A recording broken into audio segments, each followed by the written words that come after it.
Hey guys, welcome or welcome back. We're doing your new moon horoscope for the new moon solar eclipse in the sign of Libra happening on Wednesday, October 2nd, 2024 at 2:49 p.m. Eastern. That is 11:49 a.m. Pacific time at 10 degrees and 4 minutes of lovely Libra. This is a very powerful eclipse happening on the south node, but it is a new moon, so it's a little bit of a paradox. So we are closing out. This is the last eclipse happening in the sign of Libra, and we will have our final eclipse on the Libra-Aries axis in the spring of 2025. Actually, the day after that eclipse in Aries in 2025, in the spring of 2025, we have Neptune, which will ingress into the sign of Aries. So there is a lot of planetary energy that is shifting currently and is about to shift in 2025 and going into 2026. We have Neptune and Saturn both moving into the sign of Aries. We have Pluto that will be in the sign of Aquarius by the end of 2024, and we have Uranus, which will be moving into Gemini. But back to this new moon solar eclipse. This is a very powerful new moon solar eclipse because it is the last eclipse in the sign of Libra. So we're wrapping up the last year and a half of Libran lessons that we have been learning. We know that Libra is the seventh sign of the zodiac, and it is represented by the scales. It is our cardinal air sign ruled by planet Venus. Venus is actually in its detriment at the time of this eclipse in the sign of Scorpio. So this gives this a little bit of a scorpionic or a Plutonian flavor. Venus in Scorpio is very deep. It's very much about deep connection and deep partnerships. Libra is a sign of the other person, whereas the opposite sign to Libra is Aries when we're talking about the self. Libra is when we finally move external and it's about other people in our lives. That is why the sun is at fall in the sign of Libra, because it's a little bit of a paradox where the sun is about the self and the identity and the ego, where Libra energy is about the other person or the projection. This is where the opposition comes into play. We are clearing and purging and saying goodbye to the past, especially in relational and social dynamics. Anything to do with our intellectual pursuits or our relational pursuits, our relationships, marriages, romantic partnerships, or any sort of social connections. We are closing out, finding equilibrium, finding balance, finding justice, finding truth, letting go, purging the past, and welcoming in the new. This is slingshotting us into a new beginning if we have fully cut the cords from the past. Libra is a sign that is all about balance and equilibrium, fairness. It's very social, diplomatic, charming. Libra is the mediator of the zodiac or the diplomat of the zodiac, right? And it's also ruled by planet Venus, so things like aesthetics or how things look, it can sometimes be referred to as a very superficial sign because it's very surface level. But there's a paradox to this because the ruler of this eclipse is in the sign of Scorpio. So there is this deep need for deep connection and not surface level facades. Libra can also be very indecisive. Libra can also be very much reliant on codependency within their connections, whether romantic or otherwise. But there is an energy of losing yourself in other people when we're dealing with Libra. There's really almost a lack of self-awareness or self-identity when we're in the sign of Libra, especially when the sun is in Libra. And because Libra is such a social sign, there can be a lack of boundaries or a lack of integrity in sharing personal information, lack of confidentiality, emotional detachment, and or manipulation of others. Now, this is a new moon solar eclipse, and I have other videos on eclipses, so go check those videos out if you haven't already. But eclipses are essentially new and full moons on steroids, and to eclipse something means to basically hide something away. I also think it's very interesting because this eclipse is actually conjunct to Black Moon Lilith as well as Mercury. We will dive into that in just a moment, but Black Moon Lilith is the dark feminine shadow energy. So these types of things, which we will dive into further, are going to be eclipsed, and they need to be brought to the surface to be purged and let go of in order to be rebirthed anew on a new moon. And on a solar eclipse such as this one, a solar eclipse is when the moon is essentially blocking the sun. So wherever the sun is at, the moon is actually eclipsing the sun's energy. Now, we know that eclipses are very fated and destined energies, right? It's not always going to happen on the day of the eclipse, and it might not even play out for you specifically.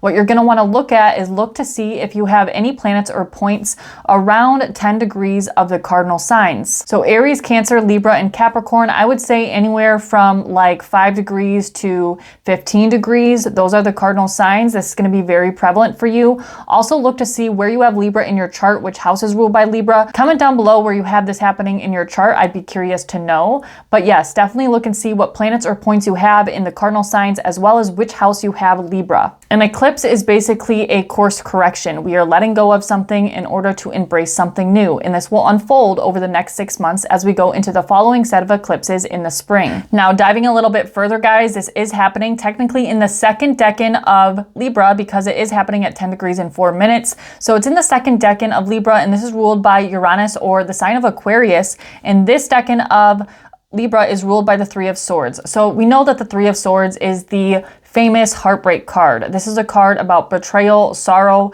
heartbreak. But I always like to remind my clients that the Three of Swords is a swords card because heartbreak is mental. We are in Libra after all. And it's kind of a paradox because Libra is a sign of our connections, but it's a very mental sign. It's an air sign. It's a cardinal air sign. So this indicates that heartbreak is mental. This card is essentially grief, separation, loss, sadness, pain by the use of words, or pain of the mind. It can also be physical pain or physical illness, mental illness, hurt, healing, anguish, or just pain, heartbreak in general. All right, diving into the aspects, guys. So we know that this eclipse is happening at 10 degrees and 4 minutes of the sign of Libra. It is conjunct to the south node being at 6 degrees. So it's not exact. It is a partial solar eclipse. And it's also conjunct to Black Moon Lilith at 10 degrees. So it's pretty much dead conjunct Black Moon Lilith. And then we have Mercury at 11 degrees and 32 minutes of Libra. So the first thing I want to talk about is this Mercury. So Mercury was cazimi to the sun just 2 days prior to this eclipse.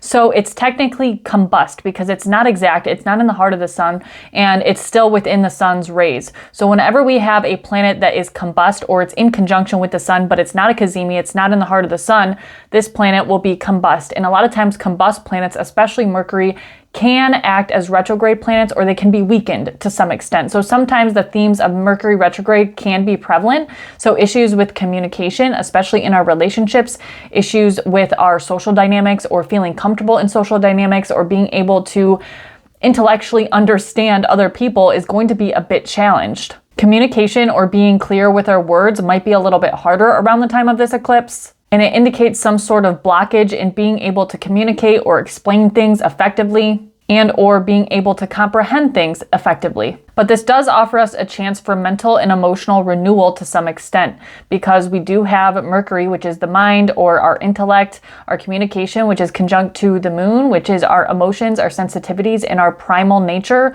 our instinctual nature. So there is a way that we are able to use this to our benefit to be able to intellectually understand the way in which we do things, the way in which we are wired in our connections or our relationships. It gives us a fresh outlook or a fresh perspective in regards to our relationships. Look to see where you have Libra in your chart, which house is ruled by Libra, and this will give you more context for you personally. We're letting go of outdated communication, outdated thought patterns, and outdated ways of thinking and communicating in our relationships. But you have to let those things go and you have to intellectually understand that that is necessary. So we also have Black Moon Lilith, which is dead conjunct to this solar eclipse. Well, not dead conjunct, but it's at 10 degrees and 33 minutes of Libra. So I'm going to say it's dead conjunct. Black Moon Lilith, of course, is the dark feminine shadow energy. So this will highlight the dark feminine aspect in our relationships, of course. We are becoming aware of the subtle, the hidden, or the unseen, or the shadow qualities that we hold in our relationship and social dynamics. Of course, Lilith is the dark feminine, so this highlights sexuality, repression, rebellion, and our primal needs and desires, things that have been hidden beneath the surface that need to come to the light to be integrated in order to better serve our relationships. This restores equilibrium in our relationships by bringing those types of things to the light so that they are not shadows anymore. Acknowledgement and integration are key words for this eclipse, especially when it comes to social and relationship dynamics. I'm going to say it over and over again. Now, I want to talk about the fact that this new moon solar eclipse is going to be pretty much exactly square to Mars. Mars is in its fall currently in the sign of Cancer at 15 degrees, so it's about halfway done with its transit through Cancer. But keep in mind that Mars is actually going to station retrograde this year. This is a Mars retrograde year. Mars only stations retrograde once every 2 years.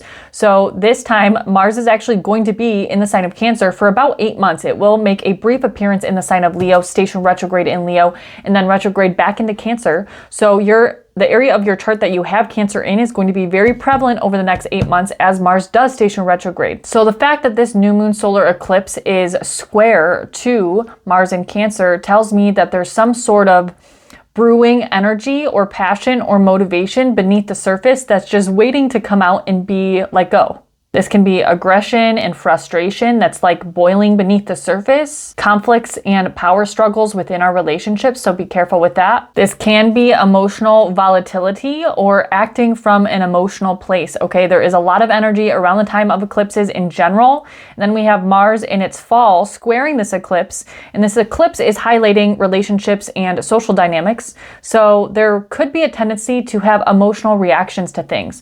Now, one of the plus sides of Mars in Cancer is that Mars in Cancer can be very protective. And we're going to talk about jealousy and possessiveness when we talk about Venus in the sign of Scorpio, but these types of things could be prevalent and could cause an outburst of emotion or emotional reaction. So that's just something to be aware of and to be careful with. And remembering to approach any sort of conflict or emotional tension with fairness and respect for the other person or other people. Know your own emotional needs and desires and be able to communicate those effectively with other people. This to me is a lot of pent-up energy, so we need to find healthy ways to be able to express our emotions and also expel our anger or our aggression or our pent-up energy in a healthy way. Now, I almost forgot to mention that there actually is a grand water trine at the time of this eclipse as well. So when we have a grand water trine, that means we have at least 3 planets in the water signs making a giant triangle in the sky or the chart. And we have Venus in the sign of Scorpio at 11 degrees. We have Mars in the sign of Cancer at 15 degrees. And then we have Saturn in the sign of Pisces at 14 degrees. So we have a grand water trine here. So Mars does have a little bit of supportive energy, although I will mention that because Mars is in fall, Venus is in detriment, Saturn isn't really doing too much just in the sign of Pisces. We've been dealing with that for quite some time now, but this is a lot of emotional energy and Mars is kind of stirring that emotional energy up. So emotions are going to be flying very high. I do, however, like the fact that Mars is trine to both Venus and to Saturn. When Mars and Venus are in positive contact with each other, this is the masculine and the feminine dynamic. So there is a harmonious aspect between the two of them, although we have to be careful about how we are exerting our energy, how we are exerting our anger, and how we are addressing any conflict or emotional tension or emotional difficulty. Just be careful with impulsive action or impulsive behaviors that could be detrimental to you or other people. It just kind of spells out outbursts of anger that come from an emotional place when I'm looking at it. So be careful. Now, going back to this Venus in the sign of Scorpio, Venus is at detriment in the sign of Scorpio. And when Venus is in Scorpio, relationships are very much deep, right? They have to be deep. At least that's what Venus in Scorpio wants. The feminine energy wants deep connection. Surface level bullshit is not going to cut it. And we are in Libra season and we are on a Libra new moon solar eclipse. So there's more beneath the surface, okay? Don't take the surface level of anything. If it's not deep, you don't want it. Trust me, around the time of this eclipse. And if your relationships are superficial in some type of way, this eclipse might just deepen them.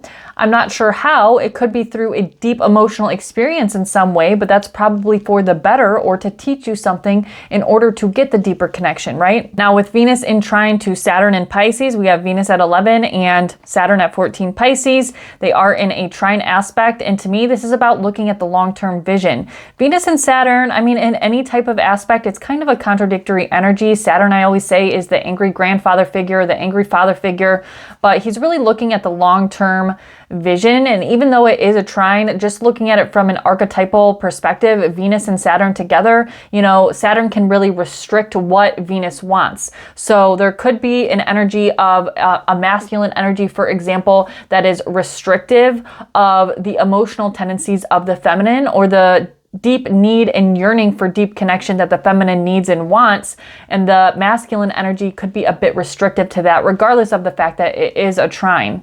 But it's important for us to remember that with Saturn and Venus in a trine aspect, both in water signs. Saturn in Pisces is teaching us about the spiritual side of things and the need for spiritual integrity and spiritual discipline and the long-term vision, right? And then we have Venus in Scorpio, which is really yearning for this deep connection. But we have to understand that the stable foundation that Saturn wants is going to come through emotional and spiritual depth, as well as a spiritual understanding. Allowing the emotional side of things will lead to a transformative aspect in our connections, which builds loyalty, maturity, and a stable foundation. This is also where we can evaluate if our connections, whether friends, family members, or romantic partnerships, share with our alignment in values. This is where we can work towards a common goal. We might not see things the same way, but we can find a middle ground and find where our values can align with each other, even if they aren't perfect. Saturn almost creates a container for Venus's need for deep connection, intensity, and passion, if you will. We can use all this watery emotional energy to create stable connections, deep connections nonetheless, but stability is built through vulnerability. I think that's pretty much all I needed to touch on. I mean, I did leave out a few things. We also have Saturn, which is in trine to Mars, which I mentioned briefly. And Mars and Saturn, you know, those are the two malefics. But when I think of a positive aspect between Mars and Saturn, this is really being able to channel both our aggressive nature and our motivation to do things with the long-term vision. So it's very disciplined, it's very ambitious, and it holds a lot of perseverance for the long term. It's kind of like a practical, no bullshit approach to things. And we can really see the effort that we can put into something for a long-term goal. And we're able to channel all this watery emotional energy into some sort of sustained or focused effort. We need to remember emotional discipline and tempered emotion. And Saturn can really help tame that energy of Mars being in fall in the sign of Cancer, emotional reactions to things, which is squaring the eclipse, squaring Mercury, squaring Lilith, bringing up a lot of our shadows, and that can create a lot of impulsive or the desire to do things that are impulsive or to react emotionally. But the fact that Saturn is in trine, a positive aspect to Mars, that can really hone down or keep things in check. So focus on Saturn's energy in the sign of Pisces, which house you have Pisces in your chart, because I feel like Saturn is very supportive. Even though it is in contact to the other malefic, it's a trine, and together they can look at things in a long-term vision and not emotionally react to things. But yeah, that is all I have for you guys for this new moon solar eclipse in Libra. Happy eclipse season, guys. This is our last eclipse in Libra. We will have one more eclipse again in the spring of 2025 in the sign of Aries. The day after that, we have Neptune ingressing into the sign of Aries. In 2025 and 2026, astrology is going to be crazy. Energetically, it is going to be a huge shift. We're already shifting. You know, Pluto is back in Capricorn currently, but getting ready to ingress back into the sign of Aquarius, of course, at the end of the year. And we have a Mars retrograde coming up. Just there is a lot going on spiritually, energetically, and in the skies, of course. So yeah, definitely use this eclipse to your advantage. Purge the old, let the old come up, and integrate the shadow into the light so that you can begin anew. We are harmonizing the unconscious and the conscious, and we're bringing balance, equilibrium, justice, and fairness into our lives and into our relationships and our social dynamics. Don't let the superficial facade fool you, because things are surely much deeper than they appear. But much love, guys. For personal readings, you can click the link in the description box or the pinned comment below. And I love you. Happy eclipse season.